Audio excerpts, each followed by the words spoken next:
Brilliance Audio presents My Brother's Keeper by Donna Malane, performed by Saskia Malaveld. The strips of crimson decorations dangling from the light fittings reminded me of intestines. Clearly I was not in a festive mood, but at least I'd swum my 50 lengths. Okay, widths. My hand was already on the exit door when the intercom announced 2 minutes silence to mark the anniversary of the Pike River mine disaster. 29 men dead. 2 minutes silence. It didn't seem a lot to ask.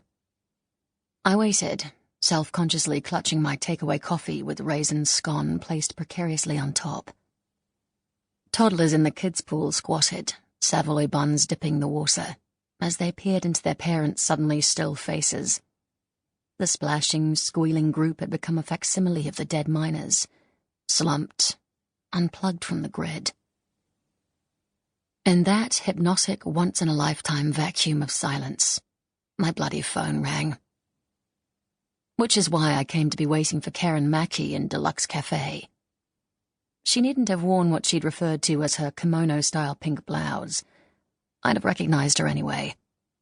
No amount of exotic garb could disguise the institutional grey of her skin. That's not fair. Her skin wasn't grey. A bit worn, maybe. But living in skin for 30-odd years does that.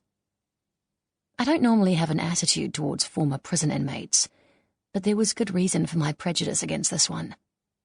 On the phone, Karen had introduced herself as Vex's ex-cellmate. Vex was serving time for procuring the murder of a young prostitute called Nikki. Nikki was my little sister. Karen started right in, giving me no chance to set the ground rules.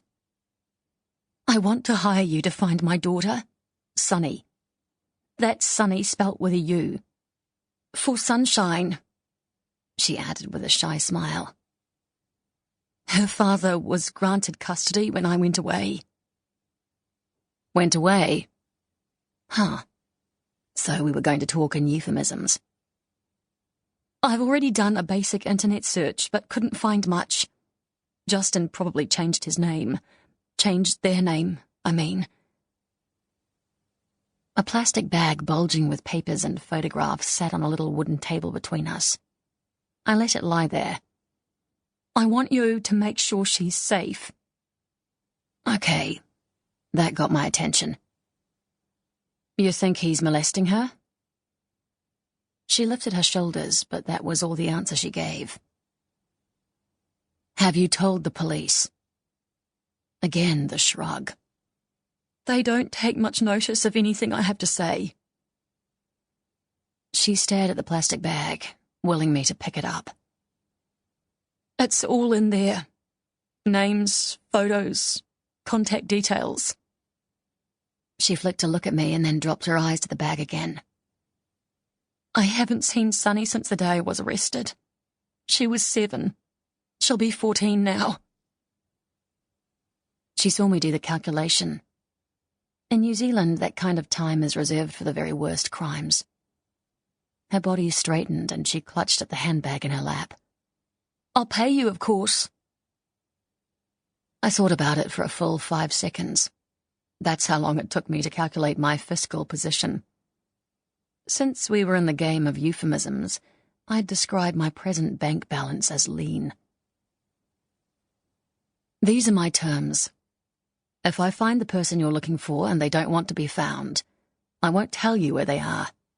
But you still pay me. She thought about it, then nodded. Once. It's not because you've been in prison. I needed her to know that. They're the terms I have for everyone. She nodded again. Okay.